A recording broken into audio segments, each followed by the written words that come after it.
everyone.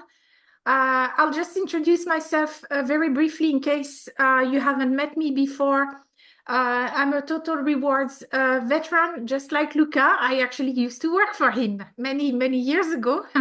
I've been doing Comp and Ben for 33 years now, 20 years in corporate, 13 years as a consultant. I'm based in Dubai, which is where I'm broadcasting from today. Before I start my section, maybe Luca, you want to introduce yourself? Absolutely. Thank you, Sandrine, and good morning or good afternoon, everyone. So my name is Luca Valerii. I'm also, as Sandrine anticipated, a global reward consultant. I will not mention the number of years I've been working in compensation and HR, but it's even longer compared to Sandrine. And I'm happy today to be with all of you. Thank you so much. So listen, I have prepared a few slides. I don't want to make it too boring, so I promise the presentation will not be too long, but I wanted to be able to show to you, to give you a bit of background and to get the conversation started. So listen, this is quite informal. If you have some questions, please get them in the chat. And the Semos team, Marco, will can interrupt and ask the questions when they come up at the right time. So I want to place pay conversations between a manager and an employee a little bit beyond just the moment, but also towards the way that you manage your reward in your organization and the reward governance. Because it's not just a communication event when you have this pay conversation, it's when your governance, your reward governance becomes real through one manager in one room, in one conversation. So that's the moment where your employees are going to decide whether the process feels fair, if the logic is coherent, if the manager understands the decision, and the organization can be trusted. So I'm not talking about governance in abstract. I think it's about whether the manager in the room has enough clarity, enough language, enough boundaries, and enough confidence to carry the organization's logic credibly. So this matters more than ever nowadays because employees are coming into those conversations better informed than ever. And they're not only asking what they have received, okay? They're asking why this amount and compared to what and how this was decided, how the decision was made to give them 2% or to give them 6% salary increment. What would have changed the outcome if something they can have an influence? And how do they understand whether this process is fair? So the conversations, the pay conversations are difficult, not just because of the emotions, but because it's the questions that the employees are asking often expose whether the manager can really understand the logic of the decisions. So when a manager needs to be ready, what does it mean? It's not just about having the confidence, it's for them to be prepared, to have clarity on the logic, to have the boundaries, to know what they should say and can say and what they should not say as well. I think is just as important as the do. The don'ts in that case are quite important. And so it's going to be very important that your managers are prepared for that. So I'm going to start by jumping. I will jump straight into some moments where those pay conversations are maybe not working as well as we were planning. So in the first example, there is a pay philosophy. Many companies say that they pay for performance, or they pay to be at market, or they want to favor internal equity, whatever it is. They have a pay philosophy. But the real test is not whether those words appear in the reward philosophy document or in an HR policy somewhere. The real test is whether the manager can turn that philosophy into an answer that sounds human, credible, and specific for the one employee in that specific conversation. So we, Semos and I, we have built, they started and I provided some input, a great playbook, which you will be able to access. I was saying, honestly, this is a playbook that could be sold because the content is really, really good. And you will see a lot of examples, do's and don'ts, checklists, preparation, and so on. So I don't want to repeat what's in the playbook. I want to give you some live examples.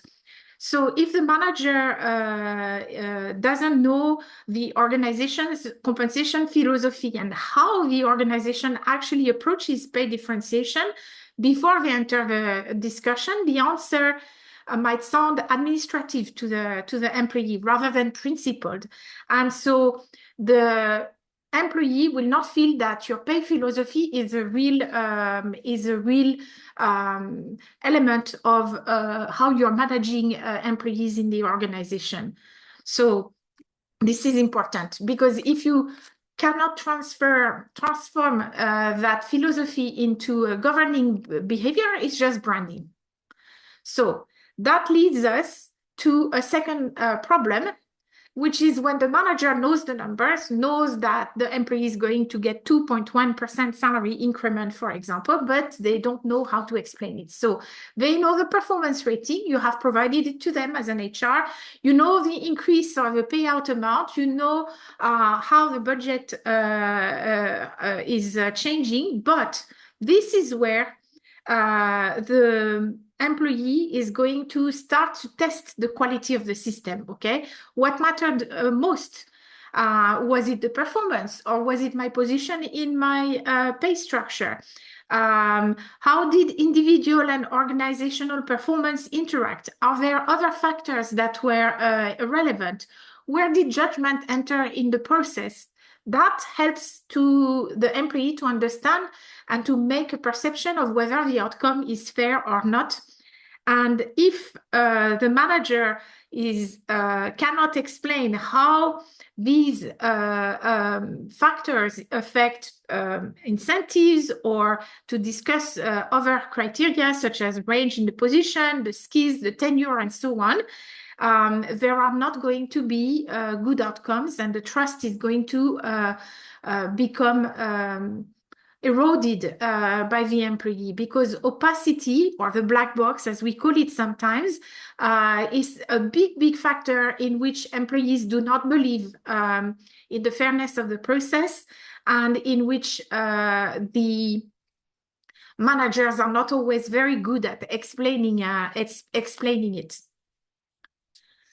Now, you may have another challenge in the organization when your managers are not always ready, or are ready to interpret the message in ways that are completely different from one manager to another. So one manager says too much, another says too little, a third one will distance themselves from the decision entirely. They will say, oh no, HR decided that. I don't think there's a single HR person in this webinar who has not heard that as an easy coping out mechanism from some of the managers. And that's very often because it looks like a lack of communication, lack of preparedness, but it's also weak guidance or boundaries that are not governed properly around the discretion and what you can say and cannot say as a manager. So managers should not promise a future pay outcome, for example. They should not say, oh, you didn't get much this year, but it's guaranteed next year you will get the maximum salary increment. They should not criticize the system or HR. They should not simply send themselves away to say, go to HR to find the answers by yourself. So sometimes this inconsistency is evidence that the organization has not prepared the managers consistently. So I'll give you a simple example. Okay, the manager wants to preserve the relationship by sounding sympathetic to the employee. But in reality, the employee may hear completely something different from what the manager is saying. If the manager says, I agree that this is not, this is disappointing, or let's see if we can fix it next cycle, and so on, what they hear is that the manager does not own the decision. They might hear that HR is the problem, that there's opportunity to negotiate after the decisions are made, or that the explanation is not fully trustworthy. And so that's why pay communication is bigger than just about communication. It's bigger than just saying I am polite or I want to sound nice as a manager. It's really a challenge if the organization's decision chain has been coherent and credible and reflects in the conversation. So it's not just about for you as HR to give tips and tricks to the line managers. It's to really make them understand the consequences of what they say and how it's heard and how it's understood and interpreted by the employees. Because again, the outcome is that if the employee feels that their manager doesn't understand or doesn't trust the system, they will not trust the system and they will challenge. So this is really one of the big things that we say. And I would say another big failure that we see in those pay communication, everything has gone well so far. The manager has been able to explain why the decision was made, what were the criteria, what was the process, and so on. But they cannot explain the path forward, okay?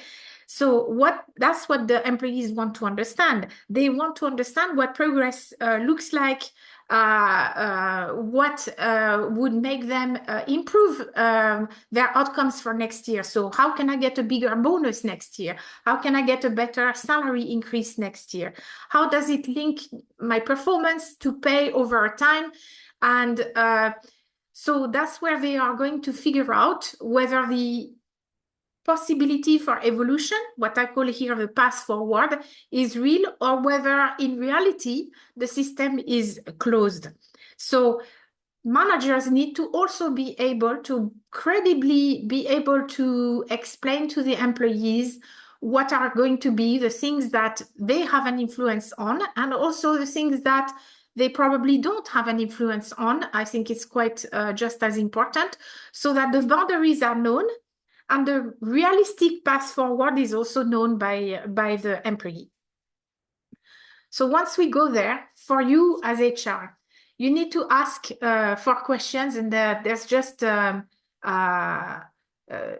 quick readiness test for you. Can your managers answer the hardest pay questions in a way that is accurate, consistent, clear, and defensible? So why this salary increment, why this bonus, compared to whom, what were the factors that mattered, who made an input into that decision, and what do I need to change in order to get something different or better for myself next time.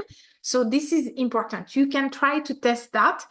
And what you need to do before the salary review season, it's not a last minute briefing that you need to give to the managers. You can work on that throughout the annual cycle by giving earlier preparation to line managers. So equipping them before the cycle pressure starts to get really strong. So start earlier, explain better the story behind the numbers, not just the numbers, so the decision logic. Give them wording that they can adapt, not just generic guidelines. And I think one of the things today, I'm a big fan of AI for this kind of stuff, because if you enter the specific situation of an employee into a chat box and you say, this was the budget, this was their performance, this is their position in the salary range, I need to explain to them, they will be able, the AI will be able to help the line managers to prepare really wording that they can be targeting very precisely for each employee, and that has a huge impact in terms of the So the sense of justice and the sense of fairness that the employees are going to get. Also, make sure that you don't just say to the employers what they need to say, but also what they cannot promise or what they cannot imply. Okay, it's easy for someone to say, oh, you didn't get it this year, maybe you'll get it next year. I'll make sure to put you up for promotion at the next cycle. We will give you this, we will give you that. If your system does not allow for this type of promise to be taken into account, do not let them do that. And you need to have clarity on that. So you need to be explicit that you don't want the managers to say that, but you also need to be showing that there is a consequence if the managers do it. So it means that you need to have in place a system where if you learn that a manager has made some promises that they cannot hold for true, there is a discussion with that manager and potentially with their senior manager or their director in order to make sure that this doesn't happen again, because this is creating problems for the future. So it's kind of solving the situation today and making a problem for tomorrow. And then obviously preparing credible answers in advance for the more difficult questions, rehearsing and so on is going to be very important as well. I don't think let me be honest, from a reward point of view, reward professionals are not always the best at communication. And this is where the HR generalists and the HR business partners will bring a lot of value, because they are much more in touch with the employees, they understand the psychology and so on, and they can help a manager to prepare for those difficult questions. And you can even build your own little templates and guidelines with different scenarios that you train your managers on at the beginning of the cycle period. So I want to take that kind of overall concept into why we have two aspects into the webinar today, which is one is the internal readiness, which is we need to have managers that are ready to have those pay conversations in order to ensure that employees trust the system, that managers feel more comfortable having those conversations, that the explanations are more consistent across the organization, and that we have more confidence in the organization, in how fair the organization is. That's the internal consistent readiness.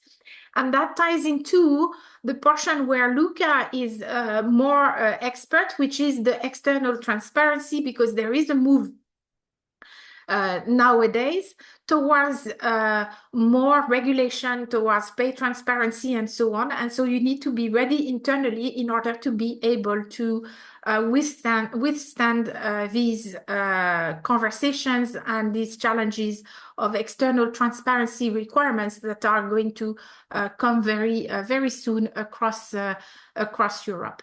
So with that, I will stop. I didn't want to make too long of a presentation, but I thought it would be important to put a little bit of background. So I'm back here, and I would be happy to take any questions or comments from Luca or anybody.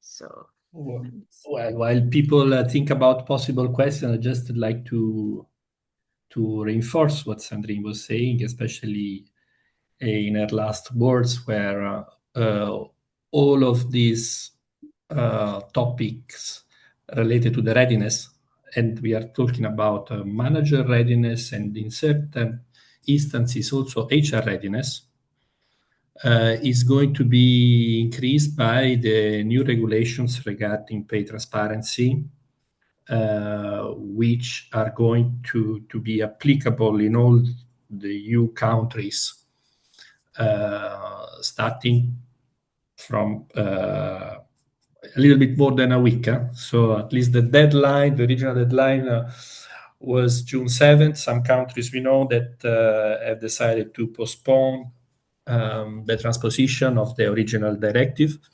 But still, there is a directive and there was a deadline of June 7th. So personally, I think that this is going to increase, on one end, the expectations from the employees, because many people start to know about their new rights. And so the company should prepare for this, should be prepared to answer. And there are going to be new obligations for companies regarding transparency of criteria, pay criteria, regarding transparency, for example, versus the candidate to an open position. So it will be required at least to structure a little bit the reward policies and processes, if there is not already some structure. And once the structure and the policies are ready, it will be an important effort for companies to start educating people about the way they pay. Okay.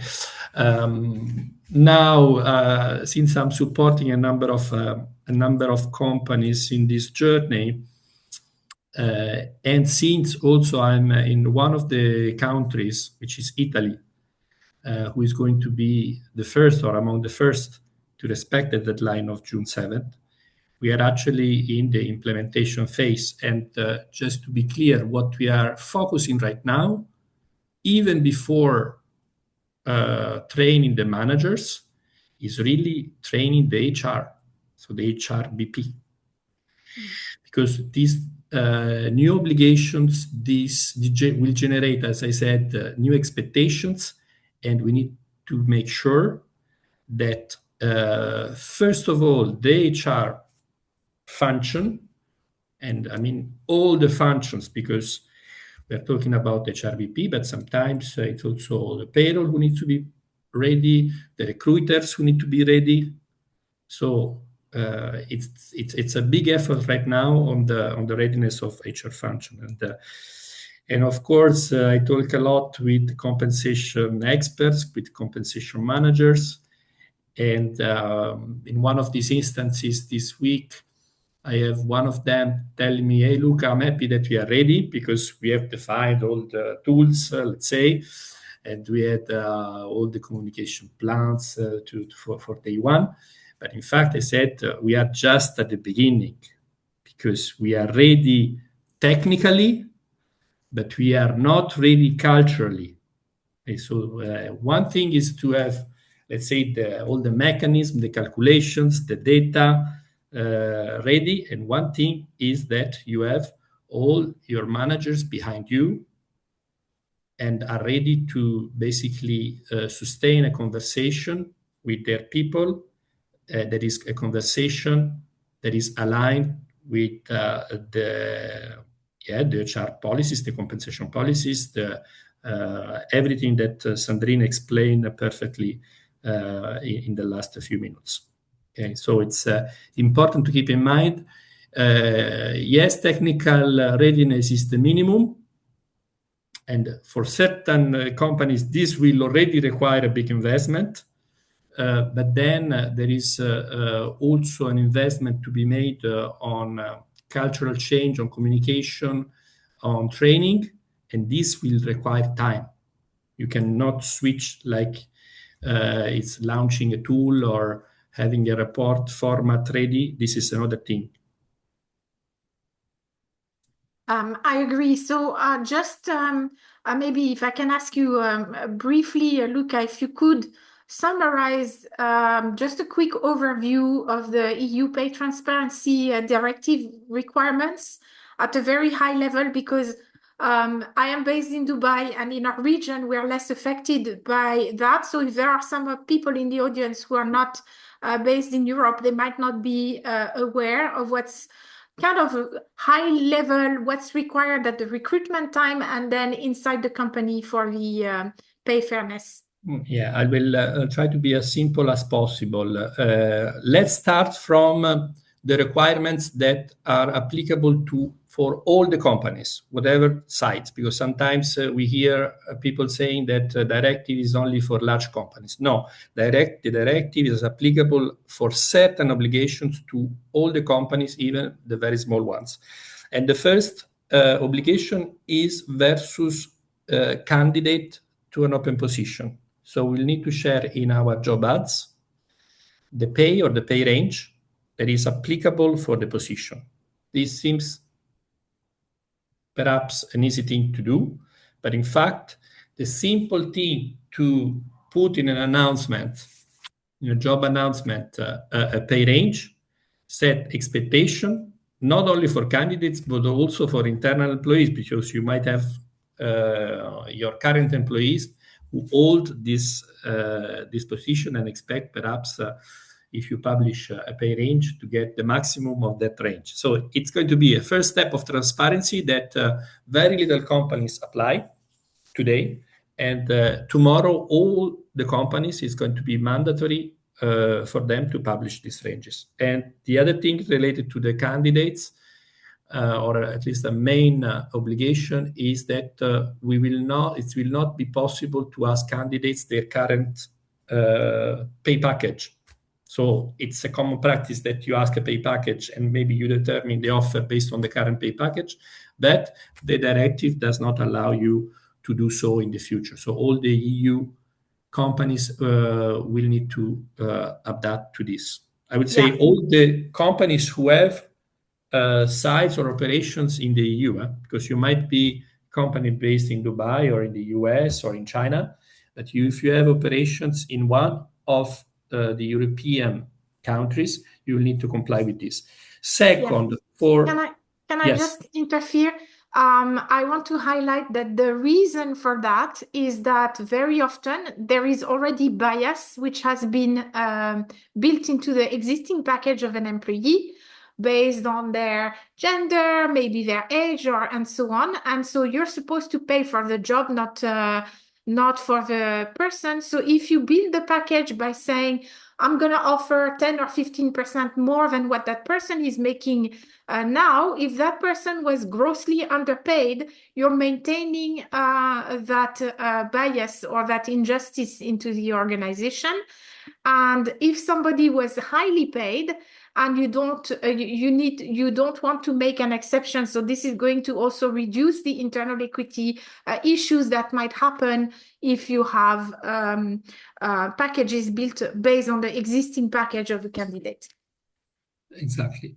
So actually, Sandrine, this means that the job of a recruiter will be a bit tougher because they will have less information on the candidate, and the candidate will have more information about what the company is expecting to pay. So negotiation will be definitely tougher compared to what happens today, where basically the company has a lot of power compared to the candidates. Yeah, I would like to read a comment that we have from Kin.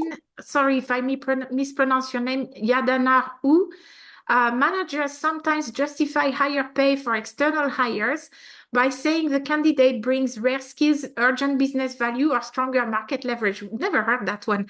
But when internal equity is ignored for too long, it creates predictable problems such as existing employees feel undervalued, retention risk increases, high performers disengage, etc. Very true.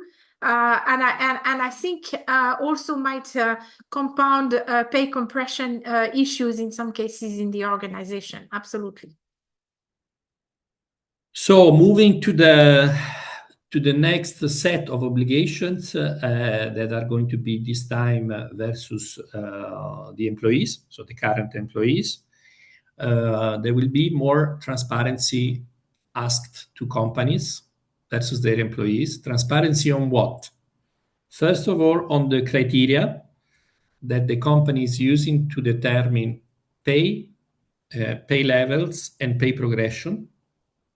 So this is something, in certain cases, companies already share this in their compensation philosophies, but then it's true that sometimes these things are very high level and not necessarily it's clear to employees how these principles are put in practice. So an additional level of obligation is what the so-called right to information. And this right is for any employee in the EU to ask their employer to know the the average level of pay for those employees, for those colleagues, so internal, who have a job of equal value to them. So the same job or a job of equal value. So this means that each company will need to define the categories of workers who perform the same job or job of the same value, calculate the average within each one of these categories, and upon request of the employees, these averages will need to be shared with the employee. And of course, this is a big obligation because it will give transparency of how the employee's pay is positioned compared to the average of colleagues who perform similar jobs to him or her. And of course, this will generate more questions. So it's true that the obligation is only to be transparent and to share. So there is no obligation to then, if there is a gap, to fill the gap. But the thing to have more information, more transparency on this gap, of course, kicks on or may kick on other discussions, and in certain cases also litigations. Okay, so we need to be aware about this. And I would like to look back to the annual pay review cycle. I think, I don't know, but that's my view, that in the future, companies will have to equip managers with that information because those pay conversations are taking place every year. Once employees are more aware of their rights, they will not just ask randomly during the year, but there will be a peak of questions, I anticipate, at the time of the salary review discussion. And so you will have to prepare your managers to be ready to answer those questions. Whether that is to say those things are prepared by HR and I will help you to accelerate the process or whatever, but you need to have the managers ready to have some kind of an answer on that, because once a year, or if you do semi-annual salary review, but at least once a year, the manager and the employee are supposed to have that pay conversation. So that will be, for me, maybe in the beginning, there will be lots of questions throughout the year. And then as the situation normalizes and people get more used to the system, they will maybe ask once a year to see if there is an evolution of their situation compared to their peers versus last year and so on. So I would say once the situation settles down, I could say that a lot of questions will come up during the annual pay review cycle. Absolutely. And Sandrine, all that we have been saying so far is very relevant to managers because think about the selection process. Typically, managers are involved. In certain cases, they are also involved in the definition of the offer and in the presentation of the offer. So they absolutely need to know the new rules. They absolutely need to know what they can say, what they can ask, and what they cannot ask, and how they should behave during the selection process, which needs to be even more equitable from all perspectives compared to the past. Second thing is the manager represents versus their teams is the first representative of the company. So basically of the company in terms of the rules, the equity, the trust. So if the manager is sort of not aware or not prepared to handle certain difficult conversation, of course, and is not aligned also with what the HR says, of course, the trust and the engagement will go down. Yeah. In third place, and this might be different from company to company, but in many companies that I've worked with, the manager has an active role in determining who gets an increase, how much is the increase for each member of the team, and also who does not get any increase. So if there are gaps, probably these gaps in certain cases are generated intentionally by the manager. And this does not mean that there is something wrong with this. It means that the manager, more than before, will need to be ready to explain those differences and to explain in a way that this is aligned with the HR story and of the compensation philosophy of the company. So this puts a lot of pressure into managers, on managers, and if we really don't want them to point their finger versus HR or the company or whoever else, we don't need to leave them alone. We need to provide them tools, training, so that and training also on difficult conversations that will be more frequent in the future compared to the past, so that they feel at ease in having these conversations, which are not easier. Okay, I'm gonna jump. We had 2 questions before the webinar. So one was from Dimpy. How should organizations approach pay conversations when internal salary bands are constrained and do not fully aligned with market rates, particularly for high demand talent where retention risk is elevated? So I'm gonna give it a shot first because this is a situation I see a lot in the GCC countries. I have had a lot of clients who created a salary structure, I'm going to say up to 12 years before. Okay, I have seen salary structures that were 12 years old and have never been updated in 12 years. And obviously market goes up, and in our region market goes down as well. It's a little bit different from Europe. Europe tends to grow a little bit slower, but also not fall down as much. For us, it goes up and it goes down and up and down and up and down. And 12 years later, no salary survey, no salary structure has been updated. So you might be completely behind the market. A lot of companies, how they react with that at the moment is that they either overpay the employee compared to the salary structure, or they overgrade the employee or the candidate, putting them 1 or 2 grades higher in order to fit, because it looks better on paper. Those are creating challenges both ways. Now, if you have a salary structure which is behind market or constrained, and you have a possibility, I would say it's always better to hire the person in the right grade, even if your salary band is not up to date.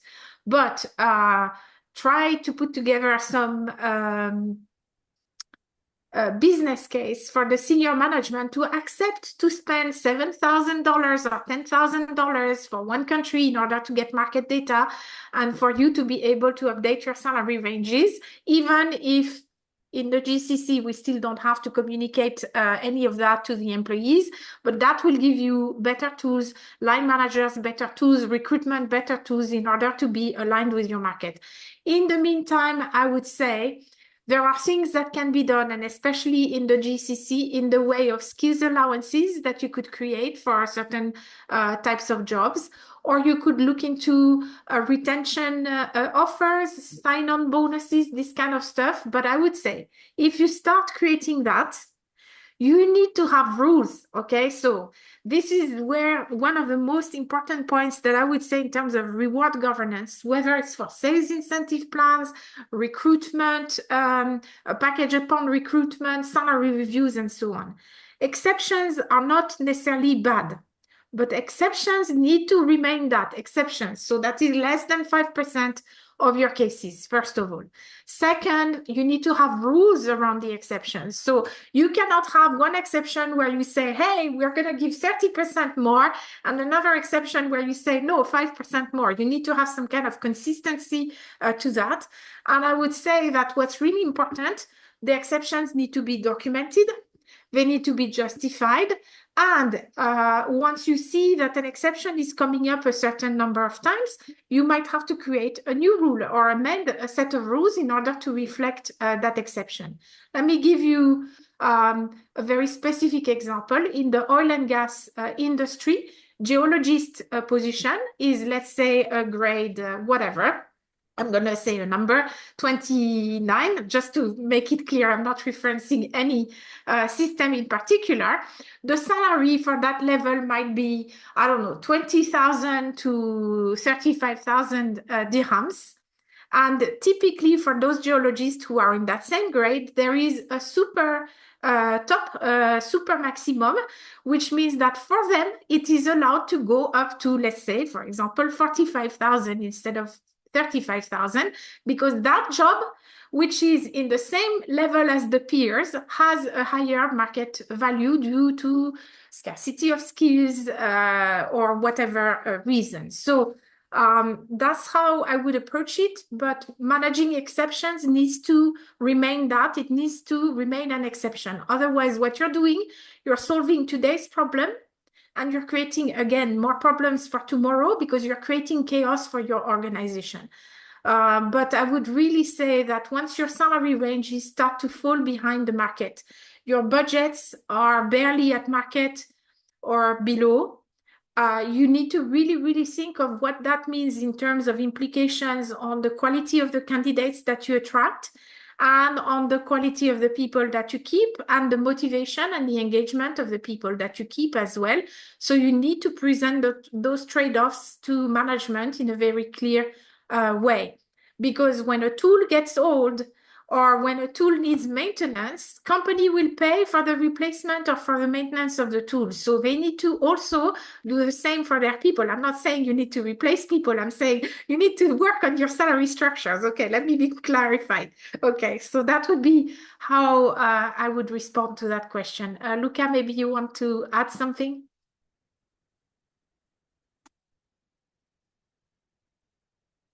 You're on mute. Sorry.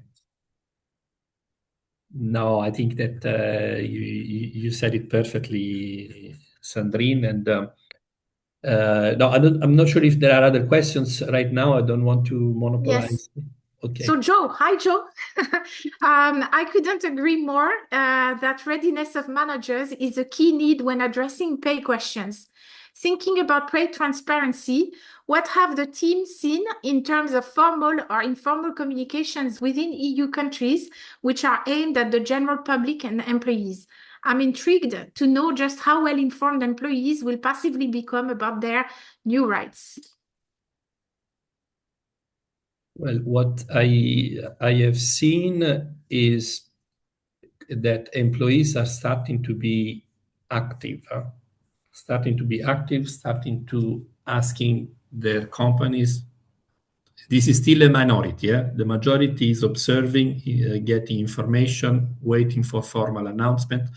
But there are also some employees that are starting to ask questions to their companies on how they are preparing for pay transparency and how they will be able to exercise their new rights. So I'm talking now for Italy, where we have this transposition that will be effective as of June 7th. Companies are starting to prepare communications, let's say proactive communications. These are not still very detailed, but at least they are starting to say a couple of things. First, that this is coming. So this pay transparency is coming. Second, very high level, what this will mean for them. And also somehow that this is not completely something that the company ignored in the past. We are talking about equity, pay equity, not only pay transparency, but pay equity. And there are a lot of companies I would say, I would expect that the majority who already apply principle and concept that are consistent with the pay equity. So all the tools that we are using since many companies are using since many years, like assigning merit increase through a merit matrix. This is a perfect example of something that is equitable. You look at the positioning versus the market, you look at the performance or any other evaluation system that you have developed internally, and you give consistent increases according to two objective factors. So the external competitiveness, the internal equity, and performance, if you use performance or other things.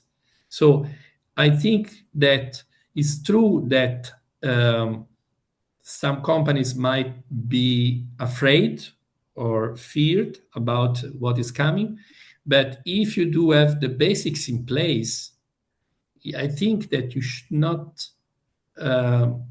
stop yourself from communicating more what you do. Because otherwise, whatever you will need to be pushed to do in the future, it will feel like it's something new that you have never done before, and that you are doing just because you have a law or a regulation that is pushing you to do it. And this gives a completely other feeling than saying, okay, this is coming. By the way, we have been applying certain criteria already since a long time, and this is how we do it. We will work on making it more visible and transparent to all of you, but the journey has already started. So it's not a journey that is that in the past we did not use equity, we did something based on discrimination. So this is not true in the vast majority of the companies. So what I'm trying to also push the company to do is don't be too much afraid to say what you are doing today, because you might already be on the right track. Yeah, I would like to complement that. I'm very active in a compensation and benefits group, a French one that is doing a lot of stuff about the EU Pay Transparency Directive. What we are seeing in France at the moment, how passively people can get that information. There are articles, but they are mostly in the business press, in the business section of the or in the business magazines. They are not so much in the generalist press yet. So from that standpoint, I don't think that the awareness has risen too much. But an area where I think it's going to have a lot of impact, trade unions are already working, and especially at the level of the national labor convention agreements, to try and pre-work, even though France is not one of the early countries, but they're trying to prepare what would be the criteria to evaluate what is a job, the same job or a job of equal value, because there is a lot behind that. And it's not necessarily all grades 15 in your company, because if you have two different salary structures, one for sales and one for non-sales, you don't want to compare across the board, especially if you're looking at, you're comparing your base salary. Second, there is a lot of so just to come back to that, so trade unions are working on that, and I think that in companies that are large enough to have trade union representatives, there will be more communication about that, because it is the role of the trade union representatives or the employee representatives to ensure that the employees are aware of their rights. So there will be more probably coming also through that additional channel as well. Now, trade unions do not have the same impact nowadays that they used to have even like 30 years ago, but that would be still one of the channels where I think the information is gonna come from. Another thing that I would like to say, I think that typically larger organizations are going to be much more prepared because they already have almost all the elements in place. They might have to tweak how they explain a few things if there are like in their their collective national agreement, a specific set of criteria that needs to be adopted, if that is the decision of the discussion between trade unions and employer representatives. They might have to tweak a few things in their communication, but they're mostly ready there. You have mid-sized organizations that might have one reward person or maybe an HR person who also does reward, are starting to prepare and might feel a little bit panicky at the moment because they're like, oh, there's a lot to prepare and there's just me. And that's where people like Luca or even myself come in, and we can help you to work on that. I think the place where it's not ready at all are the mid-size, like the lower mid-size to smaller size employers. So, because the law, there is a third aspect of the EU Pay Transparency, right? It's about the reporting requirements on an annual 2 years or 3 years requirement as a cycle based on the size of the company, annual for the very large employers, and every 3 years for mid-size, well, smaller size employers. But it's not just reporting of pay equity between men and women, it's also to have an action plan to address. And having an action plan typically translates in getting a budget to work with your CFO, I just want to say. But for the smaller companies, the very small companies might not have this requirement of the reporting, but they will have the right to pay transparency, to pay information that will apply, and they will need to get ready as well. So everyone will be impacted in some way, shape, or form, for sure. Exactly. We had one more question by Sabiha Voraji. What are the potential impacts and implications for organizations of having managers say the wrong things? You want to take it, Luca? Well, I think that first of all, it will show there is a misalignment, because then there will need to be somebody who corrects the message. And I think that we said it, as we said it before, trust and engagement, employee trust and employee engagement.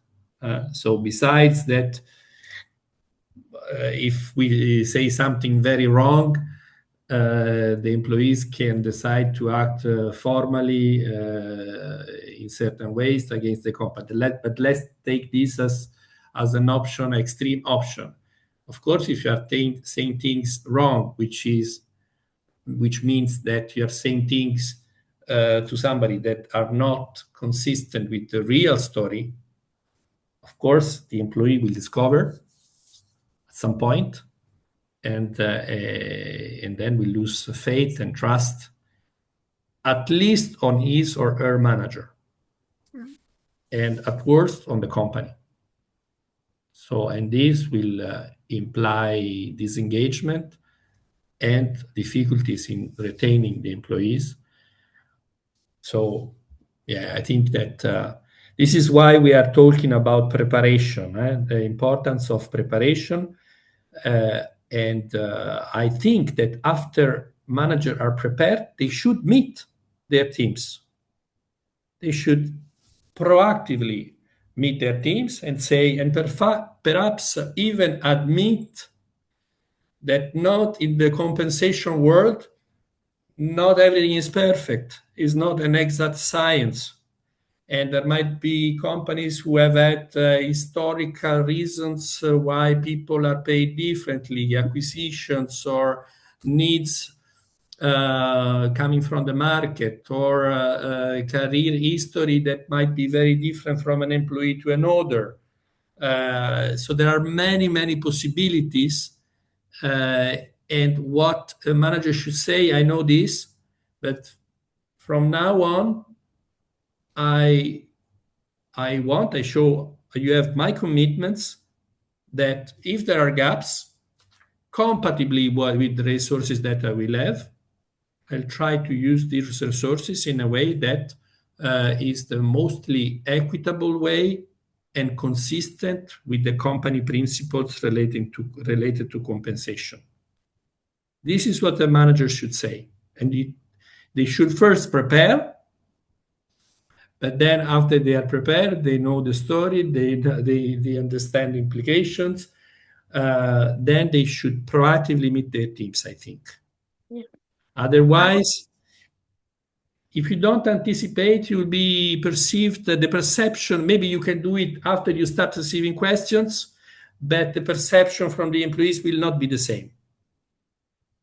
I agree. And I would also want to highlight, I remember reading an old research, and the first source of information that employees trust about any question that they have about the company, but in particular pay information, is their line managers. It's not HR, it's not your intranet, it's not the new chatbot that you have implemented.